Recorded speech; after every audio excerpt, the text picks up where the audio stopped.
150টি video upload করছি ভাই, সফলতা পাচ্ছি না। অনেকে আমাকে এরকম কমেন্ট করেছেন, অর্থাৎ আমার ফেসবুক পেজে। তো 150টি ভিডিও আপলোড করেছি, তাও আমি সফলতা পাচ্ছি না। অনেকে বলছেন যে আমি 50+ ভিডিও আপলোড করছি, 100+ ভিডিও আপলোড করছি, তাও আমি সফলতা পাচ্ছি না। তো এখন আমি কি করব? তো আপনারা যে ভিডিওগুলো আপলোড করছেন, অর্থাৎ 150টি, কেউ 100টি, কেউ 50টি, কিন্তু আপনি ইউটিউব চ্যানেলে সফলতা পাচ্ছেন না। কি জন্য পাচ্ছেন না, সম্পূর্ণ কিছু বিস্তারিত আজকের এই ভিডিওটিতে জানতে পারবেন। তাই ভিডিওটি না টেনে সম্পূর্ণ দেখার অনুরোধ রইল।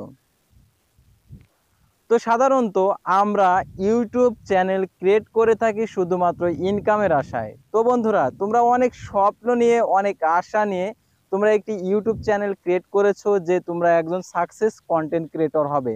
কিন্তু তোমরা দেখতেছো যে 100+, 150+ তোমরা ভিডিও আপলোড করছো, কিন্তু ভিডিওতে কোনো প্রকার ভিউজ আসছে না, সাবস্ক্রাইবারও কোনো হচ্ছে না, ওয়াচ টাইমও আসছে না। তো কি ঝামেলা, অর্থাৎ কি সমস্যা? তো এই সমস্যাটা হচ্ছে তোমাদের কিছু কিছু সেটিং রয়েছে, যেই সেটিংগুলো তোমরা হচ্ছে অন করনি। এই সেটিংগুলো যদি অন করো তাহলে তোমাদের চ্যানেলের ভিডিওগুলো ভাইরাল হয়ে যাবে। আর সেটিং অন করা সত্ত্বেও যদি তোমার চ্যানেলের ভিডিওতে ভিউ না আসে, তাহলে বুঝবে যে তোমার ভিডিওতে সমস্যা, অথবা তোমার চ্যানেলের, অর্থাৎ তোমার চ্যানেলের ভিডিওতে এসইওতে সমস্যা, অথবা তোমার চ্যানেলের থ্যাম্ব ফটোতে সমস্যা। তো এরকম সমস্যা তুমি কিভাবে ধরবে, কিভাবে বুঝবে যে তোমার যে এসইওতে হচ্ছে, এসইওর কারণে ভিউ হচ্ছে না, অথবা থ্যাম্বনেলের কারণে ভিউ হচ্ছে না, অথবা তোমার হচ্ছে টাইটেলের কারণে ভিউ হচ্ছে না? তোমরা কিভাবে বুঝবে যে তোমার কোন সমস্যার জন্য তোমার চ্যানেলের ভিডিওতে ভিউ হচ্ছে না? তুমি 150টি ভিডিও আপলোড করে যাচ্ছ, তারপরেও তোমার ভিডিওতে ভিউস আসছে না। সম্পূর্ণ কিছুই বুঝতে পারবে, তাই ভিডিওটি সম্পূর্ণ দেখতে থাকো ধৈর্য সহকারে। তো তোমাদের এই সমস্যাগুলা কি জন্য হয়ে থাকে, তো আমরা সাধারণত একটি বিষয় আমরা আর কি উদাহরণ দিতে পারি। এসইও, এসইও করলে কি হয়? সাধারণত এসইও করলে কি হয় চ্যানেলগুলাতে, এসইও কি জন্য করে, কি কারণে করে? এসইও শব্দের হচ্ছে সার্চ ইঞ্জিন অপটিমাইজেশন। মানে সার্চ মানে অনুসন্ধান করবে, ইঞ্জিন অর্থাৎ সার্চ ইঞ্জিন অপটিমাইজেশন যে প্রক্রিয়ার সাহায্যে তারা হচ্ছে অনুসন্ধান করবে, সেই প্রক্রিয়াটাই তোমাকে সেই তোমার ভিডিওতে দিতে হবে। অর্থাৎ তুমি যে রিলেটেড ভিডিওটা তৈরি করেছো, সেই ভিডিওটা দর্শক কিভাবে সার্চ করে, সেই বিষয়টা তোমাকে জানতে হবে। তুমি ধরো একটি ভিডিও আপলোড করেছো যে কিভাবে, ধরো কিভাবে এই কাজটি করতে হয়, অর্থাৎ যে কাজের ভিডিও তুমি তৈরি করছো। অনেকে ম্যাথ বিষয়, অথবা কোনো নিউজ বিষয়, অথবা কোনো হচ্ছে ইলেকট্রনিক্স অর্থাৎ টেকনোলজি বিষয়ে তোমরা হচ্ছে ভিডিও আপলোড করে থাকো, অথবা কেউ মিউজিক বিষয়ে ভিডিও আপলোড করে থাকো, অথবা ফানি বিষয়ে ভিডিও আপলোড করে থাকো। তো তুমি যে ফানিটা তৈরি করেছো, অথবা ফানি ভিডিও, অথবা যে মিউজিকটা তৈরি করেছো, সেই মিউজিকটা মানুষ কিভাবে নিবে, কিভাবে তারা সার্চ দিবে, কিভাবে এটা হচ্ছে সার্চ দিলে তাদের কাছে যাবে, সেই সার্চগুলা তুমি হচ্ছে তোমার হচ্ছে ডিসক্রিপশন বক্সের অর্থাৎ হ্যাশট্যাগ, অথবা তোমরা ট্যাগ অর্থাৎ মূল ট্যাগে দিয়ে দিবে। হ্যাশট্যাগ দিলে সাধারণত ভিডিওগুলা সার্চ লিস্টে যায় না। ট্যাগগুলো তোমাকে দিতে হবে, অর্থাৎ যে ট্যাগ দিয়ে মানুষ ভিডিওগুলো সার্চ করে। অর্থাৎ তুমি দেখো, নতুন কোনো গান তুমি অনুসন্ধানের জন্য, তুমি গানের তো নাম জানো না, তখন কি লিখে দাও যে new Bangla song, new Hindi song, new English song, এরকম ভাবে তোমরা সার্চ করো। অথবা কেউ কেউ অন্যরকম ভাবে সার্চ করে।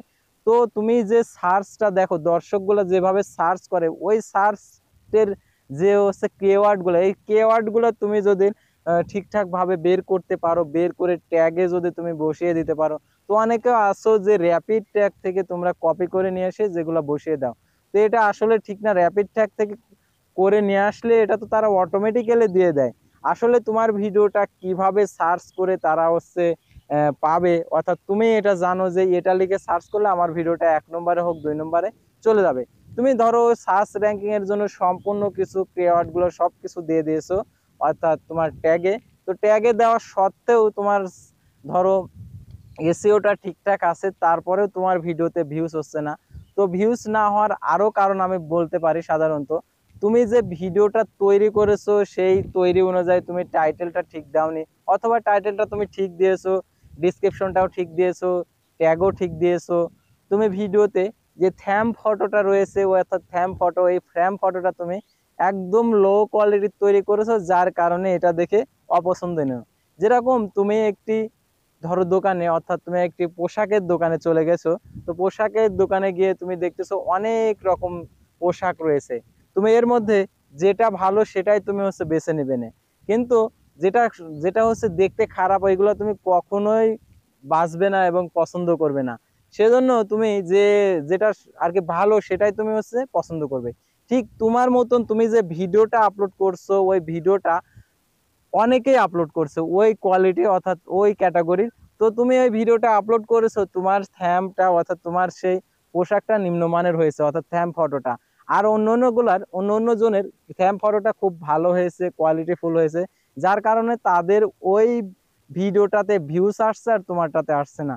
তো তুমি ধরো ভিডিওটা কোয়ালিটি ফুল একদম এইচডি কোয়ালিটি তুমি তৈরি করছো, তো আমার যে ভিডিওটা দেখছো এই ভিডিওটা চেয়েও তুমি খুব ভালো ভিডিও তৈরি করেছো, তারপরেও তোমার ভিউস আসছে না, তাহলে মনে করবে তোমার থ্যাম ফটো অথবা তোমার এসইওটা খুব ভালোভাবে করা নেই, যার কারণে তোমার চ্যানেলের ভিউস আসছে না অর্থাৎ ওই ভিডিওতে। অর্থাৎ তুমি যদি এসইও ঠিকঠাক ভাবে না করো, তুমি তুমি 150টা 100টা অর্থাৎ 200টা 300টা 400টা ভিডিও আপলোড করলেও কখনো সফলতা পাবে না, 1000 সাবস্ক্রাইবার পাবে না, কোনো কিছু পাবে না।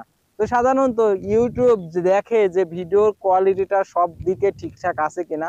তোমার যদি দর্শক নাও থাকে, ইউটিউব নিজে রিকমেন্ডেশন করে নোটিফিকেশন দিয়ে দেবে, তাহলে তোমার এই ভিডিওটা ভাইরাল হয়ে যাবে, যার কারণে তোমার চ্যানেলে 1000 সাবস্ক্রাইবার 4000 ঘন্টা ওয়াচ টাইম অল্প সময়ে তোমার পূর্ণ হয়ে যাবে। তো তোমরা চেষ্টা করবে ভিডিওটা খুব কোয়ালিটিফুল, আর সেটিংগুলো অবশ্যই তুমি দেখো যে ভিডিওটা তৈরি করছো এই ভিডিওটা মেড বাই কিডস অর্থাৎ শিশুদের জন্য না শিশুদের জন্য না, সেটা তোমাকে ডিসাইড করতে হবে। তোমার যদি এই ভিডিওটা শিশুদের জন্য হয়ে থাকে তাহলে তোমাকে মেড ফর কিডস এটা সিলেক্ট করে দিতে হবে, আর যদি না যদি হয় তাহলে not not for made for kids তো এটা সিলেক্ট করে দেবে। তো এরকম অর্থাৎ তোমাদেরকে তোমার ভিডিওটা তুমি যে ক্যাটাগরি তৈরি করেছো অর্থাৎ যে আমার ভিডিওটার কোয়ালিটি দেখতে পারছো, আমার এই ভিডিওটা কি ক্যাটাগরি আমি সেই ক্যাটাগরিটা দিয়েছি, যার কারণে আমার ভিডিওটা সবার কাছে পৌঁছাচ্ছে আর আর কি। তোমার যদি ভিডিওটা যদি সেই ক্যাটাগরি না হয়ে থাকে অর্থাৎ তুমি যে ভিডিওটা তৈরি করছো ওই ক্যাটাগরি না দিয়ে তুমি অন্য ক্যাটাগরি দিয়েছো, যার কারণে তোমার ভিডিওটা ভাইরাল হচ্ছে না, যার কারণে তোমার চ্যানেলের ভিউস আসছে না, অর্থাৎ 100টি 150টি ভিডিও আপলোড করার পরেও তোমরা ভিউস পাবে না। তো এই ভুলগুলা যদি করে থাকো তাহলে কখনোই তোমার চ্যানেলে ভিউস আসবে না, তুমি ইউটিউব চ্যানেলে যতই ভিডিও আপলোড করো কখনো সাকসেস পাবে না। তো তোমরা আসলে বুঝতে পারছো কিনা, যদি বুঝতে পারো অবশ্যই এই ভিডিওটিতে একটি লাইক করে দেবে, আর যদি না বুঝতে পারো তাহলে অবশ্যই কমেন্ট বক্সে তোমার মন্তব্যটি জানিয়ে দেবে, তাহলে তোমাদেরকে সরাসরি আমি তোমাদের এই সমস্যাটার সমাধান বিষয়ে পরামর্শ দেবো, অর্থাৎ কি করলে তোমার চ্যানেলের ভিডিওগুলো ভাইরাল হবে। তো এই বিষয়টা তো আমাদের চ্যানেলে দেখতে পারছো অনেকগুলো ভিডিও আছে, তোমরা যদি আমাদের চ্যানেলে নতুন দর্শক হয়ে থাকে তাহলে অবশ্যই আমাদের চ্যানেল পেজে ঘুরে আসবে। প্রত্যেকটা ভিডিওতে ইম্পর্টেন্ট বিষয় নিয়ে আলোচনা করা হয়েছে, যেগুলো দেখে তুমি উপকৃত হতে পারো। তো আজকের ভিডিওটি এ পর্যন্তই। সাধারণত একজনের কমেন্টের উপর ভিত্তি করে এই ভিডিওটা তৈরি করা, অর্থাৎ আমার হচ্ছে 150টি ভিডিও আপলোড করলাম, তারপরে আমার ভিডিওতে কোনো প্রকার ভিউস আসছে না, এখন আমি কি করব। তো এই বিষয়টা নিয়ে তো পরবর্তী ভিডিওতে আবারও কোনো নতুন বিষয় নিয়ে তোমাদের সামনে হাজির হব। সে পর্যন্ত সবাই ভালো থাকবেন, সুস্থ থাকবেন এবং এই সেম এক্সপ্লেইন এই চ্যানেলের সঙ্গে থাকবেন। আল্লাহ হাফেজ।